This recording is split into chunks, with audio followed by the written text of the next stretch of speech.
নাই বুড়া হয়ে গেলেন, ইন্তেকাল হয়ে যাবেন। ইন্তেকালের আগ মুহূর্তে খাদেমকে ডেকে বলেন, ও খাদেম, পরকালের পাড়ি জমানোর জন্য আমি রেডি হয়ে যাচ্ছি, সময় বেশি আর বাকি নাই, তবে দুটো ওসিয়ত করে যাই, যথাযথ পালন করবি। এক নাম্বার, ইন্তেকাল হওয়া মাত্র দেরি না করে জানাজা পড়ায় দাফন করে দিবি, কারণ রাহমাতুল লিল আলামিনের নিয়ম হলো মাইয়িতের উপরে রাখবা না, তাড়াতাড়ি দাফন করো।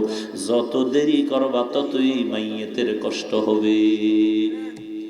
বাবাই মারা গেছে, সুইডেন থেকে ছেলে না আসলে জানাজা হবে না রে, বরফ মেডিসিন দিয়ে এটারে বাক্সা আটকায় রাখ। কি হবে? ছেলে আইসা একটা চিৎকার দিলে বাবায় সালাম দিবে, হ্যাঁ না চোখ মুছাই দিবে? এরে মানুষ কেমনে বুঝাই রে ভাই? কেন আলেমদের কথা বুঝতে তোমাদের কষ্ট হয়? আমার নবীর